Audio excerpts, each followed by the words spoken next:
Hi everyone, welcome back to the channel, and this is War 5 of Season 46. We're up against PBT today, and I have a pretty fun team. Two new champs for the season, got Onslaught and Mantis, and our regular starter Chee'ilth. So she's doing very well and has a lot more fun fights today to be taking. Going to be starting off in Section 1 on Path 1, taking Mantis and Ibom there. Section 2, going in Path 4, Rintrah and Sandman. Going to be taking that Photon there. Going to be taking Sasquatch and Titania on Boss Island. So, first off, this Mantis. I only needed one slot on my team for this fight. I had an open slot and needed someone for Mantis. I chose Onslaught because he's a perfect counter. He gets extra ability accuracy versus skill champions, so that counteracts Tranquilize. I don't need to use a regen boost. We're absolutely fine here. I can also counteract the personal space regen by 1, staying away, 2, applying lots of debuffs, whether that's Daunted or whether that's my organic magnetism from Special 1. I'll apply Daunted if I connect a heavy while she's not stunned, or if I parry, so they build up pretty easily in the fight as well. And then lastly, if the regen does get out of control, Onslaught has ridiculous damage. So I'm building up my neuros, and here we go for our first heavy bait to extend our pause, and I mess up the timing. I need that pause in this fight, so I have to work out the timing there and readjust. I had dueled before this, but obviously it hadn't worked quite enough, but I'm glad I could, reassess and get the timing right. Gonna bait out the special 2, not gonna be silly and try and heavy counter because I want to be sure. We bait another heavy out here and we go for our extended pause again. I'm just gonna get one more opening, parry there, go into a full combo, go into our relic, and now I'm gonna heavy, cancel into special 2, convert our neuros into degens, and that just absolutely chunks her down. We weren't even max ramp. You can get up to 20 degens there. So it was a perfect counter for that fight, and it went very well. I just needed to sort out my heavy timing a little bit. Next up, we have this Ibom on Masochism over time and the Vigorous Assault. That means he's going to be unblockable whenever he has a regen buff, and because he procs so many debuffs on himself, the Masochism is going to give him that buff very often. So we have to deal with a mostly unblockable Ibom. I believe this was only a rank 4, so I'm punching down a hell of a lot, but it could still be a fight that trips me up, so I'm not going to take it for granted. So we really want to get our intercepts in this fight, because otherwise we won't be able to block his specials. And yeah, we're just going to be baiting out the special 1. I don't really want him to go to special 2. There, he throws his special just as I'm in my dash back in animation, and that's a real issue with the route this season. If you dash back while you're trying to bait out a special and they throw it just after you dash back, you get kind of locked into place, and it means that you don't have an opportunity to respond when they throw their special, so you get hit. And with someone that's more punishing than Ibom, that could be a real pain. So we're just trying to fish out one more intercept here, and once we get it, I'm going to go for my special 2 and close out the fight. If this was a higher rank, we could have baited out one more special and gone for our relic, gone for a combo, would have been fine. So very happy with that fight. I think later on in the season I end up taking an Ascended one on that node, and I was glad that I had the practice there with lower stakes. So heading into Section 2 now, I'm going for this Rintrah. So Chee'ilth is a fantastic Rintrah counter. We've taken one earlier in the season, but if you don't know why, it's because we do a lot of direct damage, so we ignore his resistances. I don't care about crits, so most of our damage is bleed. Doesn't matter about his crit resistance. And because Chee'ilth knocks the opponent down so much, and she's only got a 2-hit heavy, it means we can just kind of ignore most of his mystical charges. If they got out of control, they'd apply ruptures to us and we can cleanse them. And if he goes unstoppable, I'll be spamming my special 1 in this fight, so it means we can counteract the unstoppable as well. So she is a very good Rintrah counter. I'm going to be parrying the first hit of his special because I kind of do that with everyone against Rintrah. I don't want to dex and give him mystical charges and a power gain. But with Chee'ilth it's especially nice because when you either punish a heavy or a special, or when you parry, it reduces your spirit charge timer. That's the purple icon going around, and it means that we get some extra crit damage and some extra bleed potency.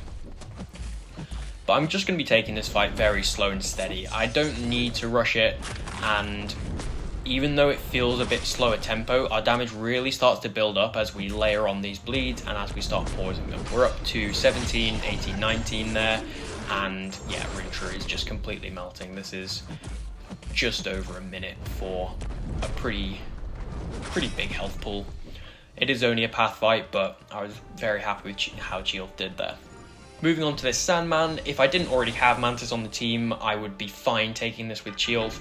Although I would want to work out his special dexes because he applies a lot of debuffs during the specials. But yeah, Chee'ilth could definitely handle this, especially if you had a Hulk synergy. However, with Mantis, what my plan is to just get to my special 2 with as many mixed emotions as possible.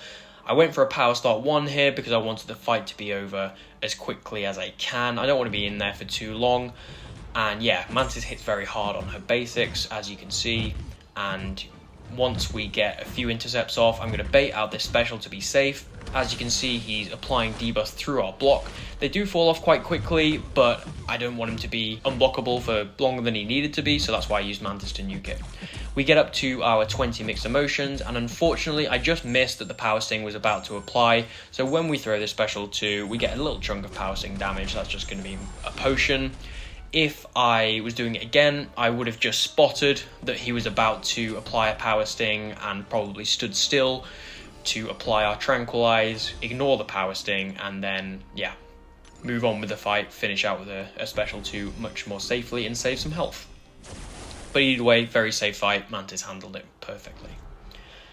Next up with this Void, I'm going to be switching to an Indestructible boost. I could use Chee'ilth or Mantis here. The reason I want an Indestructible is Void specials can be quite annoying anyway, and with Power Snack, I don't want him going to a special 3 and throwing it at me. I did take this, I believe, in the first war of the season, and my tactic was to push him directly to special 3 without baiting out and without intercepting. Since then, I've learned that that's possible, but it's quite risky, so I wouldn't ever do that unless Void for some reason turtled up or didn't play into the intercepts. Switch to the other strategy of block baiting heavies, pushing to special 3 with your invuln. I wouldn't ever rely on that because there's always a chance that they don't play into you. And as you can see, we get a few off very nicely at the start there. We get one just as he's going over a bar of power, which gives us a lot of room to work with. He throws it very early on, which is lovely. And again, I don't really need him to throw specials here, but if he does, that's perfect. I'm going to be taking the specials on block because I don't want to dex, and the root keeps us close enough that we can heavy punish after that special 1. And I see that I'm getting a heavy chain off, and because it knocks me back a little bit, Void ends up dashing at me, which means I reapply the taunt with my heavy hit because we intercept him with a heavy, and that is about as smooth as this fight could ever possibly go. Void was very nice. The root kept us in the corner, and we managed to punish and pause bleeds and stack more on and just close it out very, very nicely. I was super happy with how smoothly that went. Next up, we have this Photon. So I'm using Mantis here again. I know a lot of Mantis players like to use a Power Start 1 and for fights like this, but because of the aggression prowess, I wanted to be a little bit safe with my Indestructible, and I also had one running from last fight, so I felt fine just getting a little bit more power off. If you use a Power Start 1 and get all your ramp in within a bar of power, it's very safe, it's very quick, and Photon has very little that she can do to stop you, but I just figured I'd err on the side of caution a tiny bit, just focus on my intercepts to start with. I don't even think I ramp using my Intimidate in this fight at all. I get quite nice procs with the hazard shift, and yeah, it's not too bad. I don't need the intercept in this fight as well because I can dex these specials fully rooted, but it does help. It means that it power drains Photon a little bit at the end, and controls are a bit better. But we get to our special 2, we chuck our heavy on, make her sleep, and we build up our furies, and the special 2 kills. So yeah, very happy with that fight as well. Next up is a really fun fight. I think this is the first time I take it this season. I don't quite remember because I'm doing these so far behind, but I think this is the first time. This is a fight I wanted to do straight away, but I had to persuade my fellow officers that it was safe. I'm going to be treating this like a tactic fight, and the reason I can take it is a few things. So the first is purely the tactic. I wouldn't take this next season, or well, the season after, when the tactic's gone away, because power efficiency means that when Sassy is in Wrath, he will just not lose any power when he throws a special. However, the tactic with the taunt does power drain them after they use a special, meaning we can just treat this like a tactic fight, get our taunt up, and control the fight that way. The second reason is that Sasquatch is Gamma, and that means that Chee'ilth increases her bleed potency by a fair bit just at the start of the fight.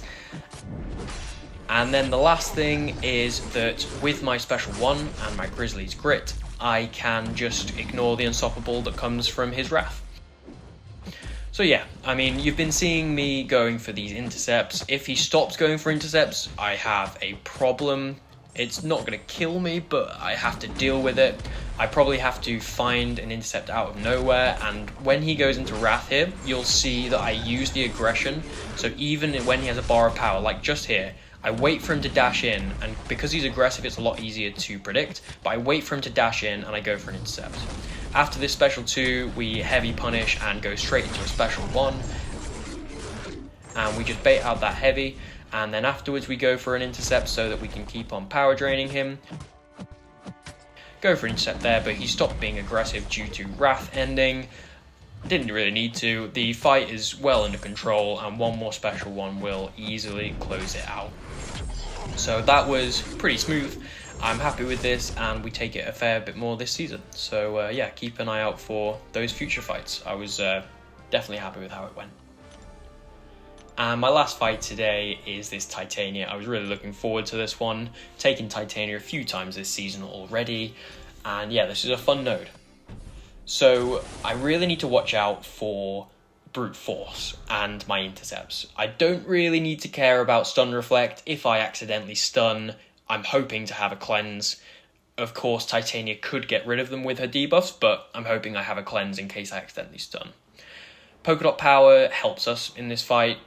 It just means that sometimes you might need to throw a special when you don't want to.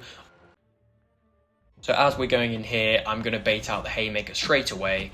I don't need to intercept while it's up, that will just cause issues.